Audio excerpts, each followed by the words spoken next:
So I have done a couple of videos on Logic English Foundations. I have done one on how to use this program on a budget. I have done one about the pieces that you actually need, which pieces of the curriculum can you get away without.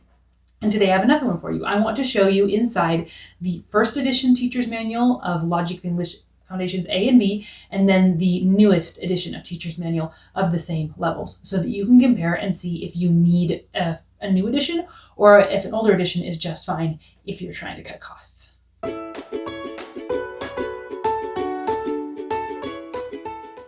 Hi and welcome. Thanks for joining me today. So I have used Logic of English Foundations A, B, and C with my oldest daughter, and it was wonderful. I love it. I love it, love it. And we will continue using it with my other children. But when I was looking into this program, the price tag was a bit big, and I almost didn't buy it as a result.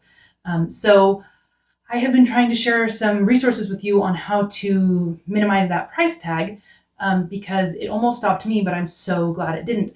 One of the ways you can minimize that price tag is buying an older edition teacher's manual, a used edition, but the older editions go for cheaper. And I would have loved to see a comparison when I was looking of inside an old edition and a new edition just to see what the differences were. So that's what I'm going to do for you today. There are a couple of things I want to mention. One is that the student workbooks work with any of the editions of teacher's manual currently. Who knows down the road what that will be, but right now all of the teacher's manual work with the student workbooks. So you don't need to worry about that. Also, this comparison is only for levels A and B. That's important.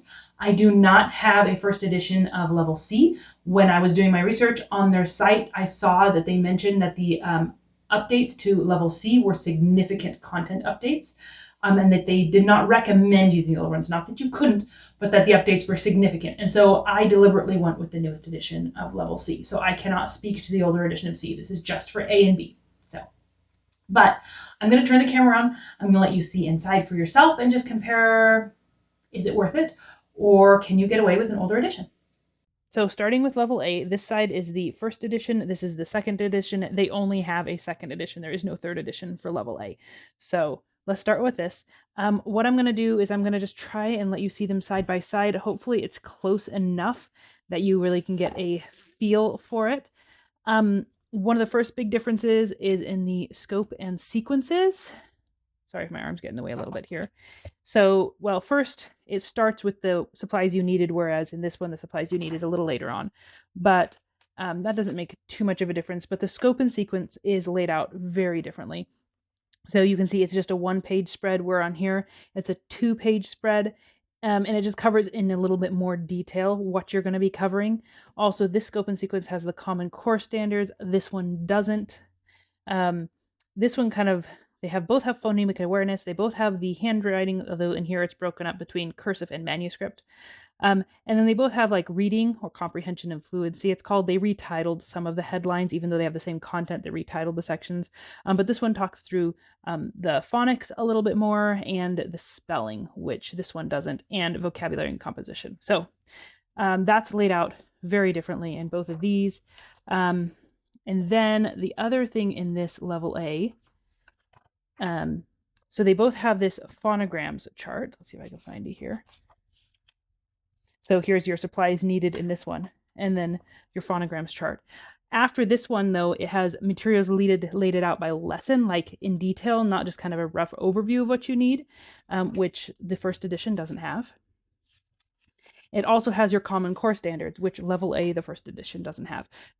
Now, like I said, the Common Core standards were listed in less detail, but they were listed here in the scope and sequence, whereas instead of having them in the scope and sequence, they've taken them out and giving a more detailed look at them overall. So that would be the main differences just up front in the introduction area. But lesson 1, let's look at it and just see how different it actually is. Okay. This is mainly the same. Like I said, they've renamed a few of these, so you'll notice that in this one, this is a little bit more updated and tends to be a little bit more detailed as you go on to future lessons. But the beginning part is the same.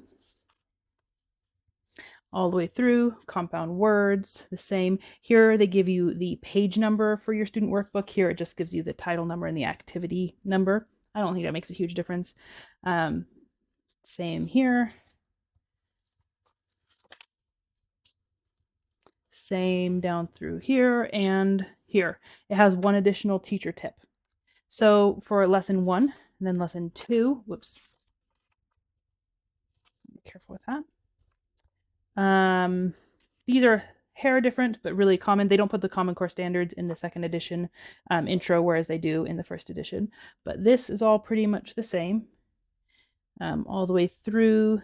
They call this the blend compound words versus just compound words, but the information in lesson is the same, handwriting the same, down through here and onto here. So I was actually surprised. You see the teacher tip's a little bit bigger. I was actually surprised at how little difference there was in the lessons themselves. I felt like especially for this level A, the main differences were in those introductory materials, which to me, if you're looking to cut costs, that wasn't a big deal. The layout is a little bit different in some of these. So lesson 22, you can see how much more information they list here than here, although again, they don't have the Common Core here, but they break down each section versus here, they just kind of break down in the rough headings. Phonemic awareness. So all this is the same. Phonogram, doodling dragons, going into handwriting, and they format it a little differently, and they have a few like little, in the second edition, they reference the songs for the doodling dragons versus just the doodling dragons. So those prompts are there where they're not in the first edition.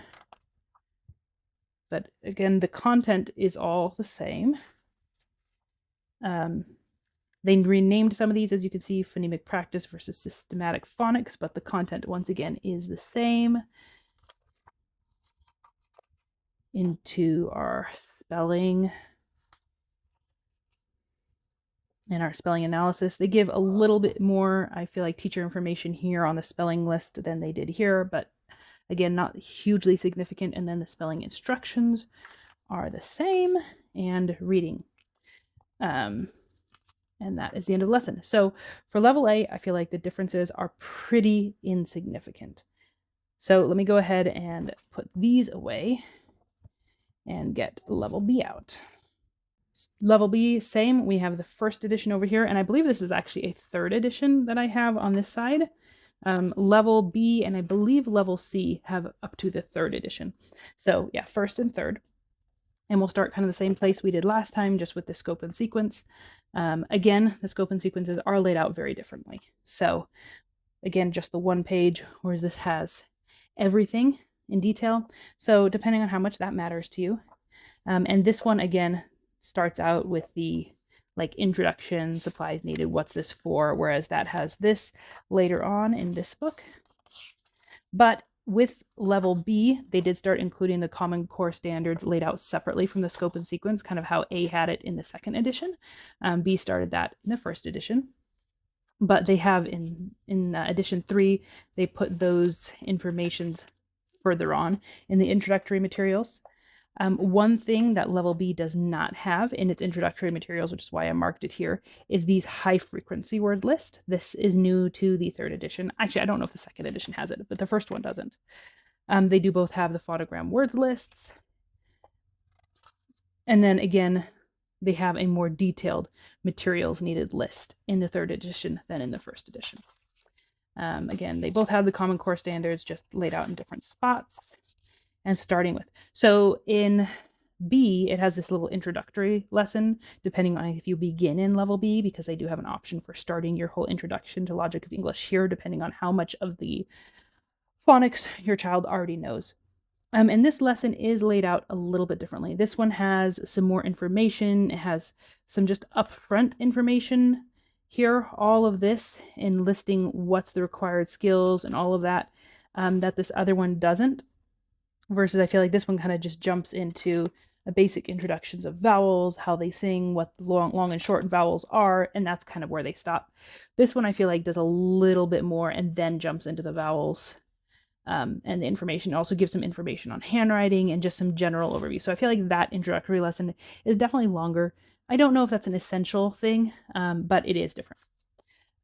You'll notice again here that these are much larger than in the first edition. They go into more detail.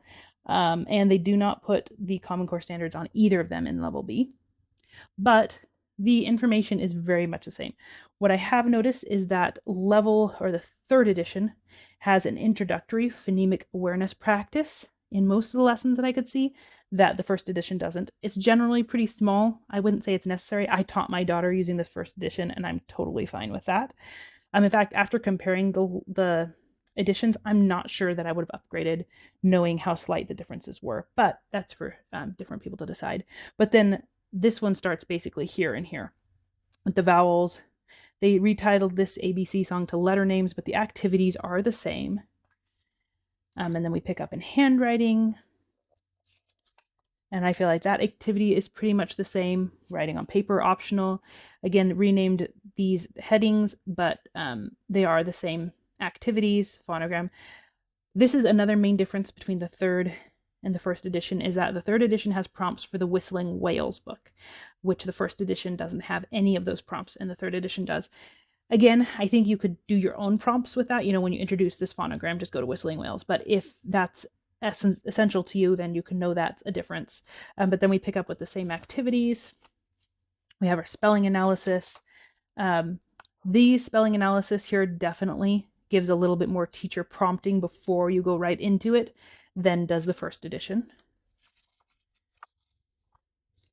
And then we have our comprehension and fluency, or as it's called, reading practice. And then if we jump a little further in to like lesson 47, where I have it marked, I just picked a random lesson. I did not go to this lesson for any in particular reason. Again, this is much more in-depth and detailed. And we have that phonic awareness activity that this one doesn't have. This is that. But then we jump into the same thing. We've got our phonogram race. We've got our letter name practice. We've got our vowels, the phonogram CK, the phonogram CK.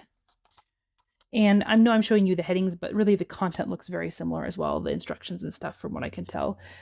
Handwriting, optional writing, lowercase letters, and then our spelling lists, matching. And then that is the end of the lesson here. So another additional thing that the third edition has that the first one doesn't is they include prompts for the Young Artist Reader Series, and the first edition does not have that. So if you plan to get that Young Artist Reader Series, you'll have to incorporate it on your own if you want to use the first edition, versus having some lessons and some questions and some prompts for you in this third edition. But some people don't incorporate that Young Artist Reader Series, and if you don't, then I guess that's not really missed much. I think also this third edition, although in the lessons I showed you didn't show, has a little bit more reading prompts for the actual readers, although this one does have the assigned readers mentioned. I think they just have some more like comprehension questions and stuff. So that is inside both of those editions. I'm going to turn back around and we'll chat some more. So hopefully that was helpful to see inside. I'm sorry, my camera was having a hard time focusing on both books at once, and I know it was a little bit far out because I was trying to get both books into the screen. So if you couldn't see perfectly, I'm sorry. Hopefully it was enough to give you an idea. If you have any questions, please comment them down below. Also, I will be putting out another video on Logic of English. I had a request to put out a video on what we are doing next after Logic of English Foundation, since we don't continue into Essentials. We're not going to be doing Essentials. And in fact, we even skipped Level D entirely, what we are going to be doing instead. So I'll be sharing that in the next months with you.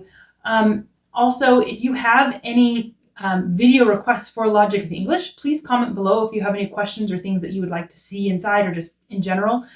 Let me know. I'm happy to do those. In fact, any video requests you have, please comment below and let me know those. But in particular, since this video is on this. And like I said, hopefully this is helpful, and we will see you guys soon.